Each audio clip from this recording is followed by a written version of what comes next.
खुलुमबाय लोगोफोर, नोंथांमोनखौ एनबि ब्रह्म चेनेलाव आरो फिन खेबसेबाव बयखौबो बरायनाय बावहरग्रोनाय जाबाय। आं दिनै नोंथांमोननि सिगाङाव आरोबाव माखासे सानसेनि खौरां लानानै फैबावलायबाय। आसा खालामो नोंथांमोनहा खौरांखौ खोनासंनानै मोजां मोनगोन। दिनैनि गिबि खौराङावनो दङ कका-कलानि मावदांसाफोरनि थैनायनि फोरमायथिखौ नेवसियो।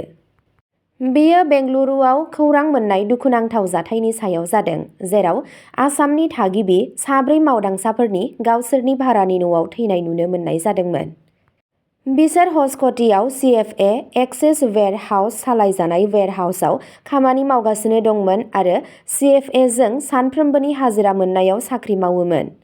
जों रोखा खालामनो लुबैयो दि कका-कलाया बे आयदाजों सोमोन्दो गैया। कका-कलानि थान्दैनि मोनसे प्रेस बिबुंसारनि बादिब्ला, मख'नाय सुबुंफोरा सना प्रडाक्टिभ पिपुलजों खामानि मावनाय थिखादार एबा खेंसालियायै खामानि मावग्रामोन आरो बिसोर कका-कलानि खामानि मावग्रा नङामोन। गुबुन मोनसे खौरांआव दङ BTCनि गाहाय हाग्रामा महिलारिया BKWSC नो अनथोब महरै बड'लेण्ड भवनखौ गथायो। धेमाजि जिल्लानि सिमेन्सापरिनि सानजारि नोगोराव खुंजानाय इउनाइटेड बड' पिपल्स अर्गेनाइजेसन (UBPO) नि 12थि बोसोरारि जथुम्माया रबिबारखालि नैथि सानाव हाबबाय। BTCनि गाहाय हाग्रामा महिलारि आरो मन्थ्रि जयन्त मल्ल बरुवाया बे हाबाफारियाव आलासि महरै बाहागो लादों, जेराव महिलारिया गुवाहाटीआव थानाय बड'लेण्ड भवनखौ BKWSC नो अनथोब महरै दान होयो। मन्थ्रि जयन्त मल्ल बरुवाया बिसम्बि खौसेथिनि बिहोमाखौ बेखेवनानै होयो। गावनि बिबुंथियाव बिथाङा बुङो दि बिजेपि दैदेननाय मिरु आरो हादोरसा सरकारा बर'नि जेंनाखौ सुस्रांनो थाखाय नांगौबादि गोसो होदों, जायनि जाहोनाव 2003 मायथाइयाव BTC आरो 2020 मायथाइयाव बिटिआर दाफुंनो हादों। बिथाङा बुङो दि मिरु आरो हादोरसा मोन्नैयावबो NDA आ मोन्नैबो गोरोबथानि दफाफोरखौ मावफुंनो थाखाय बोसोन दं। बावैसो सिगां 10,000निबो बांसिन मोसाग्राफोरनि बागुरुम्बा दिन्थिफुंनायखौ बेइजिं अलिम्पिकनि बेखेवनाय फोरबोनिख्रुइ जोबोद साबसिनमोन होनना दाबि खालामनानै बिथाङा बुङो दि ड हिमन्त बिश्व शर्मानि दैदेननाय हादोरसा सरकारा गावनि समायखिराखौ जाफुंहोनो थाखाय बोसोन दं। बिथाङा बेखौबो बुङो दि बिजेपि दोलोआ BKWSC नि बर'फोरनि राजखान्थियारि मोनथायखौ मान होयो। गावनि बिबुंथियाव महिलारि बिथाङा बुङो दि BKWSC आ मिरु सरकारनि 1,500 कौटि रांनि जर'खा पेकेजनि बाहागोखौ दाबि खालामनायनि गासै मोन्थाइ दं, मानोना बेखौ बिटिआर गोरोबथानि स्टेकह'ल्डारफोरनि गेजेराव सासे UBPOनि गोलाव जुजिनायनि उनाव गायसननाय जादों। बिथाङा बुङो दि प्रमद बर'नि दैदेननाय बिटिआर सरकारनि समाव BKWSC खौ न्याय होआखै बेयो दुखुनांथाव बाथ्रा आरो बिथाङा हादोरसा सरकारजों सावरायनानै बेनि मोननांगौ बाहागोखौ मोननो थाखाय नांगौबादि राहा लागोन होनना बिथाङा बुंबावो।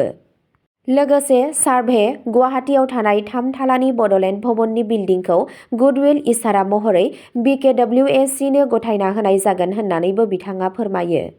आथिखालाव गाहाय आरो गेजेर आसामनि बर'फोरखौ जोथोन लानो थाखाय BKWSC आ बड'लेण्ड भवनखौ अरायथा नङै मिनि सेक्रेटारियेट महरै बाहायगासिनो दं।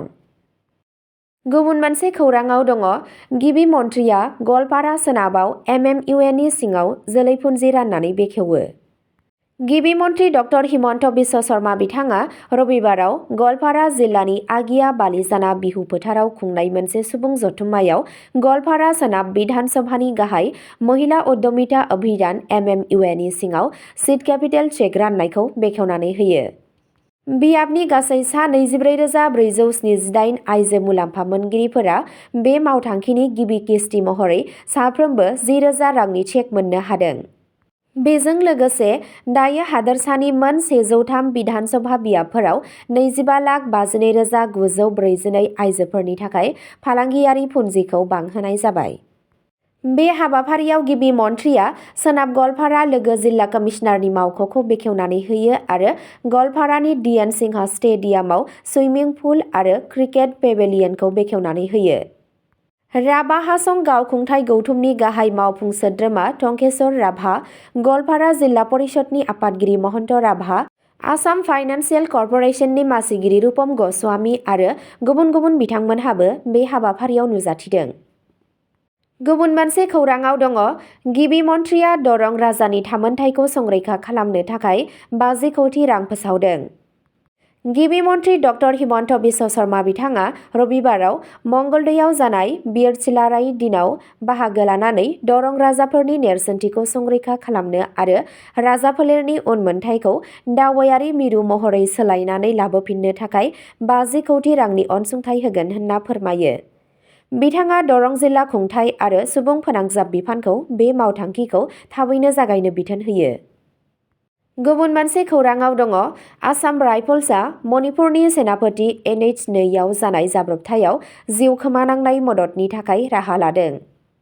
आसाम राइफल्सनि मावफारियाफोरा समबारखालि बुंदों दि बिसोरो मणिपुरनि सेनापति जिल्लानि करं ग्राउन्डनि खाथियाव नेशनेल हाइवे 2 आव जानाय लामा जाब्रबथायनि उनाव थि समाव सुबुंथिनि हेफाजाब होदों।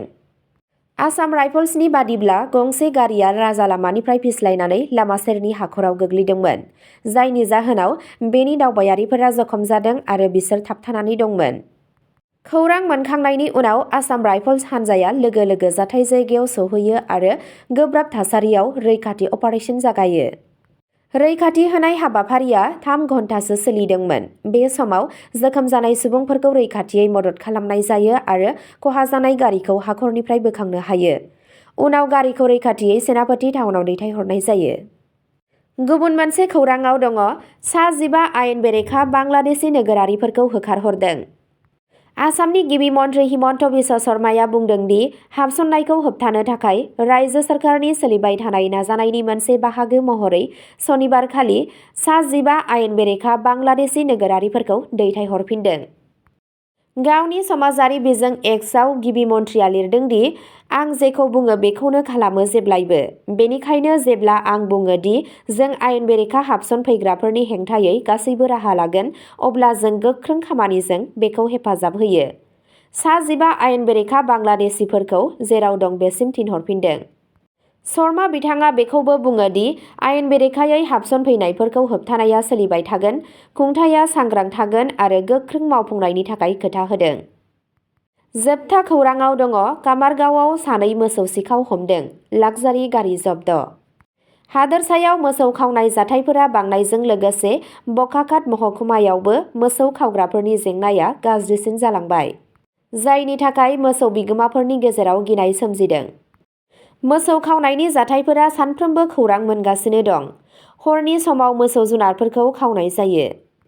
बे थासारियाव कामारगांव पुलिसआ मोनसे मिथिसारनि सुलुंनिफ्राय खौरां मोननानै मोनसे अपारेशन खालामो आरो गंसे लाक्जारि गारिजों लोगोसे सानै मोसौ खावग्राफोरखौ हमनो हायो। 30 जानुवारिनि मोनायाव बिश्वनाथ सारियालिनि राजा आहमेद आरो आजिबुर हकखौ 37 नं नेशनेल हाइवेआव कामारगांव पुलिसआ रेजिस्ट्रेशन नम्बर AS02N3245 नम्बर गोनां मोनसे लाक्जारि डाटसन गारिजों मोसौ खावनो नाजानाय समावनो हमदों। सोंनाय फिननायनि उनाव पुलिसआ सानै दायनिगिरिफोरखौ हमनानै सनिबारखालि बिजिरसालियाव लाबोयो आरो बेनि उनाव बिसोरखौ साननैनि थाखाय पुलिस कास्टडियाव दैथायहरो। मख'नो गोनांदि सन्देह गोनां सुबुंफोरा बाहायनाय बेसेन गोसा गारिखौ मोसौ मैसो रोगानो थाखाय जर'खायै फोसाबनाय जादोंमोन। बे गारियाव मोनसे समाव 4सो मोसौ लांनो थाखाय बेबस्था खालामनाय जादोंमोन। मोसौ खावनाय जाथायफोरा बांनायखौ नोजोर होनानै कामारगांव पुलिस थानानि बिबानगिरि गायत्री भट्टाचार्य बिथाङा मोसौ बिगोमा आरो गामि रैखाथि हान्जानि मावथिफोरखौ बांसिन सांग्रां थानो थाखाय जर'खा खावलायहरदों। बिथाङा मोसौ बिगोमाफोरखौ गावसोरनि मोसौफोरनि सावगारिफोरखौ रैखाथियै लाखिनो खावलायो। बे सावगारिफोरा खावनाय मोसौफोरखौ सिनायथिनायाव हेफाजाब होनो हागौ होनना बुङो। अब्ला दिनैनि खौराङा बेखिनियावनो जोबबाय। एसेनोसै, गोजोन्थों।